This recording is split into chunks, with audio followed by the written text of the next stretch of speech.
L'histoire du monde musulman est extrêmement riche et malheureusement aujourd'hui, on en entend très rarement parler et c'est dommage parce que c'est une histoire qui a vraiment eu un impact important pour le monde et c'est une histoire aussi dont on doit parler parce que c'est important aujourd'hui de vous intéresser à cette histoire-là, notamment d'autant plus si vous êtes musulman ou musulmane et que vous voulez aussi en quelque sorte vous réapproprier cette histoire qui encore une fois malheureusement est trop souvent méconnue et on va en parler aujourd'hui à travers le récit de voyage d'Ibn Battuta, la dernière vidéo de cette série sur Ibn Battuta. Pourquoi? Parce que Ibn Battuta, alors la mouche qui court tourne autour de moi, c'est super, merci. Donc pourquoi le voyage d'Ibn Battuta? Parce qu'il visite tout le monde musulman encore une fois entre les années 1325 et 1353 et forcément en visitant le monde musulman, il nous raconte ce qu'il voit, il nous parle des histoires des régions qu'il traverse et il nous parle aussi des monuments qu'il visite qui sont des monuments vraiment somptueux parce que j'ai fini bien évidemment, j'ai lu ces récits de voyage évidemment et j'ai pu découvrir tous les monuments qu'il a visités et toutes les régions et leur histoire qu'il a traversées et c'est juste passionnant. Et d'ailleurs, si ça vous intéresse, je suis en train de créer une série de 4 vidéos sur la chaîne principale Averroès où je vous raconte tous les récits de voyage d'Ibn Battuta comme si vous étiez dans la peau d'Ibn Battuta. Si ça vous intéresse, ça se passe donc sur ma chaîne Averroès. Et donc sur ce, on peut continuer cette vidéo en attaquant donc sur les principaux monuments dont nous parle Ibn Battuta. Le premier point, ce qui est hyper, je trouve, inspirant et émouvant en même temps chez Ibn Battuta, c'est qu'il va nous parler aussi des monuments qui, soit aujourd'hui, ne sont plus en place, ont complètement disparu, soit des monuments qui, malheureusement, sont actuellement endommagés par les hommes, par les guerres. Et il va aussi nous parler de monuments qui, jusqu'à très récemment, étaient méconnus et qui commencent juste à être découverts par les fouilles archéologiques. Alors, il y a des monuments, notamment donc là, on va parler des monuments, de 3 monuments, enfin 2 monuments qui sont endommagés par les époques actuelles et ce qui se passe notamment avec la guerre en Syrie et la guerre qui se passe malheureusement, la guerre civile qui se passe actuellement au Yémen, avec notamment la ville de Mossoul, où vous aviez auparavant la mosquée An-Nouri. La mosquée An-Nouri, elle a été bâtie en 1172, donc très ancienne quand même, par Nur ad-Din. Et elle était connue pourquoi à cette époque-là? Eh bien parce que son minaret était un minaret penché. Et déjà à cette époque-là, Ibn Battuta nous dit elle est connue cette mosquée-là parce que son minaret est penché. Et malheureusement aujourd'hui avec la guerre qui a toujours lieu d'ailleurs en Syrie mais qui a surtout eu lieu dans les années passées, eh bien cette mosquée a été en grande partie détruite et justement l'UNESCO sur place tente de financer la reconstruction de cette mosquée. Ensuite donc au Yémen vous aviez dans la ville d'Et-Taïz, vous avez le château d'Al-Qaïra. Le château d'Al-Qaïra, il a été bâti au XIIe siècle. Et là aussi, malheureusement, vous avez eu des bombardements par rapport à cette guerre civile sur ce château-là. Et puis, quelque chose de un peu moins lourd et qui est justement très intéressant, c'est que vous avez en Iran, dans l'Iran actuel, dans la ville de Khonj, vous avez un tombeau d'un soufi, je pense, le Cheikh Danial, qui vient tout juste en fait d'être étudié par les archéologues il y a je pense à partir de 2 ans, il y a 2 ans, ça a commencé il y a 2 ans et donc il en parle, Ibn Battuta dans son récit et c'est encore une fois très émouvant de voir ça.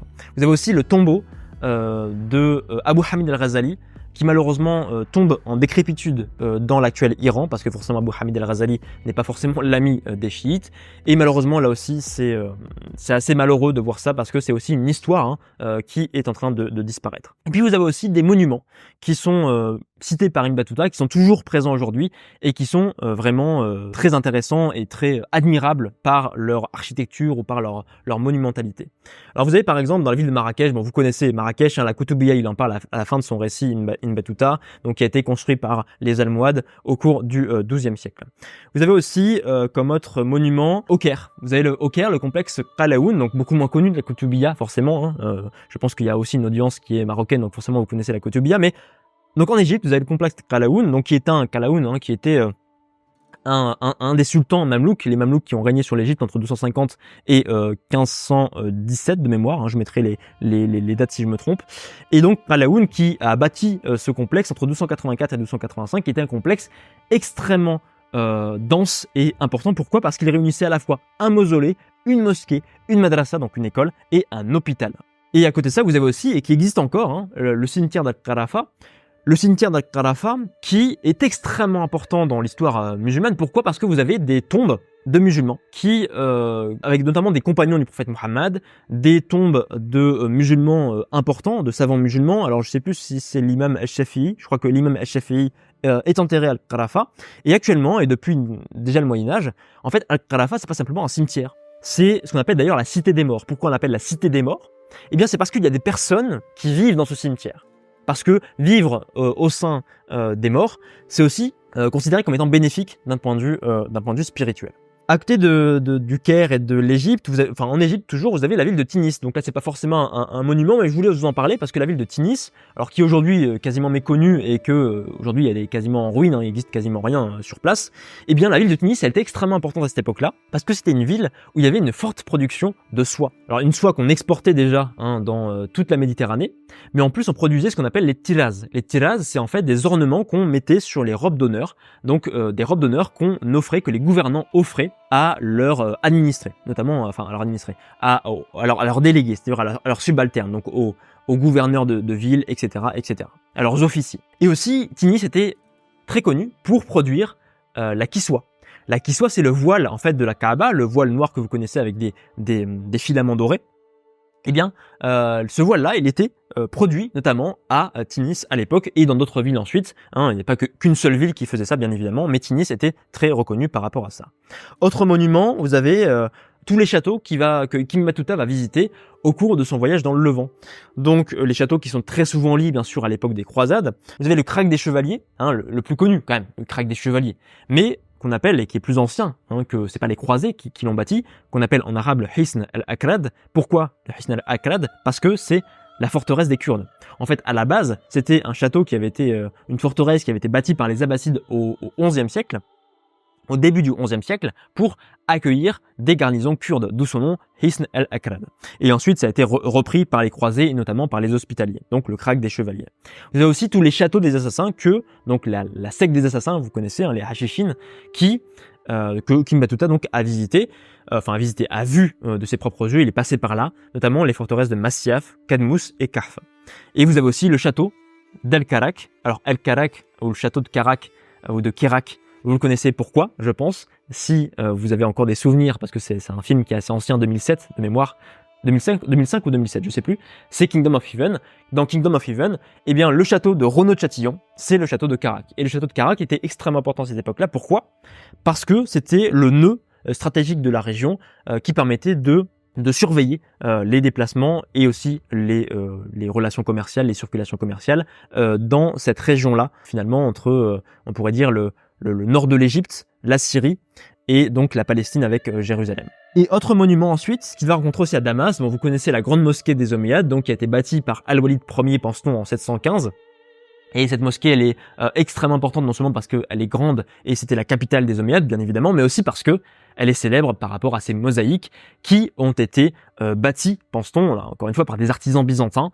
Donc tout ce qui a été repris aussi de la culture byzantine, dont les premiers musulmans, les premières dynasties musulmanes, notamment les Omeyyades, se sont beaucoup inspirés, à la fois pour cette mosquée des Omeyyades de Damas, mais aussi pour le dôme du rocher, qui est donc à Jérusalem. Et vous avez aussi à Bagdad, il visite Bagdad, Ibn Battuta, et il raconte que il visite entre autres la Madrasa Nizamiya. Pourquoi la Nizamiya est importante? La Madrasa, donc l'école Nizamiya. Pourquoi elle est importante? Parce que c'est une des toutes premières madrasas qui a été bâtie en 1067 par le vizir Nizam el-Mulk. Nizam el-Mulk qui était lié donc aux Seldjoukides. Et cette madrasa, elle est importante non seulement parce que c'est une des premières, mais aussi parce que ce phénomène des madrasas, il s'est surtout développé par rapport à un objectif qui était celui de donner une impulsion au renouveau sunnite à cette époque-là, notamment pour bien sûr rassembler les musulmans, notamment les sunnites, autour d'un projet commun, mais aussi pour contrebalancer aussi le pouvoir des Fatimides, donc chiites, du côté de l'Égypte.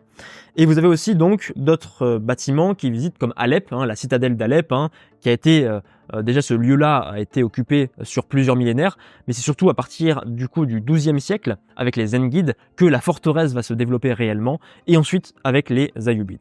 Vous avez aussi à Kalhat, j'en ai déjà parlé dans la première vidéo, à Kalhat, donc qui est dans l'actuel Oman.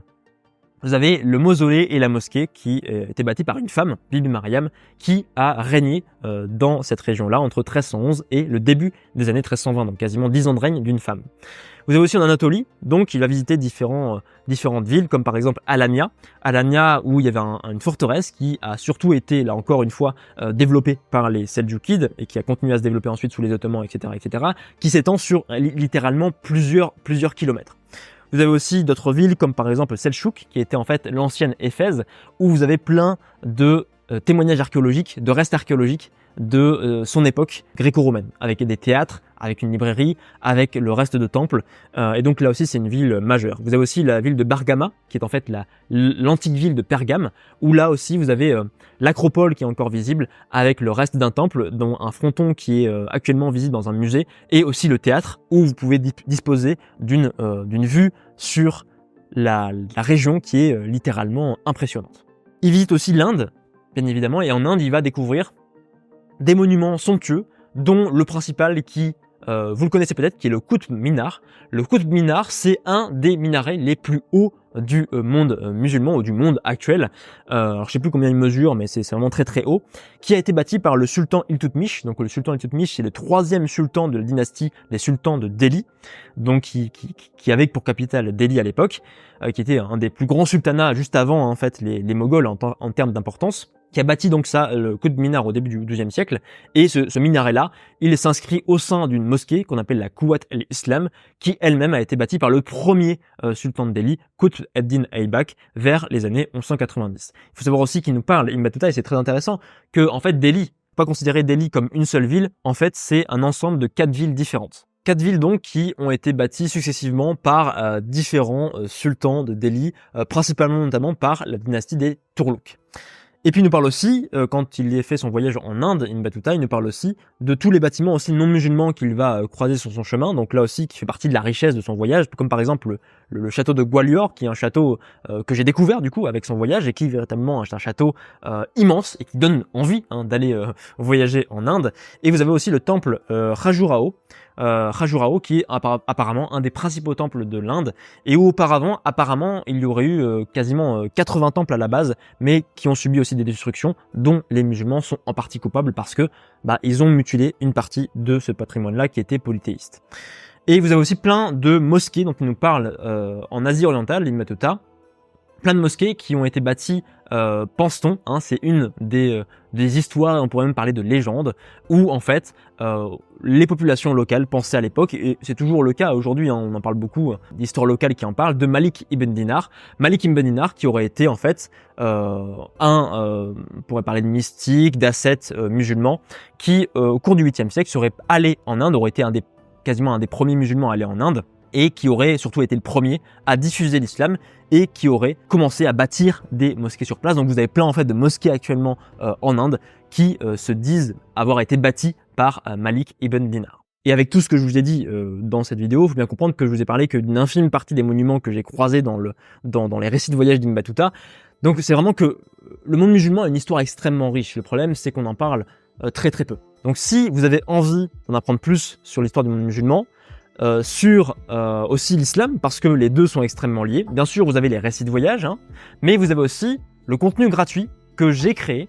C'est en fait un ensemble de 8 vidéos où je vous donne toutes les bases, à savoir une synthèse aussi claire de l'histoire arabo-musulmane, principalement médiévale, donc entre les 7e et les 15e siècles, et aussi une synthèse sur ce qu'est l'islam, qu'est-ce que l'islam finalement. Donc si ça vous intéresse, en fait, c'est des vidéos où vous allez recevoir chaque semaine une nouvelle vidéo, donc c'est un apprentissage qui se fera au fur et à mesure du temps. Et donc si ça vous intéresse, eh bien ça se passe sur le premier lien en description, vous avez juste à me transmettre votre mail. Et donc sur ce, on a fini avec la série sur Ibn Battuta, et je vous retrouve pour la prochaine vidéo, mais jusque là, comme toujours, vous le savez, portez-vous bien.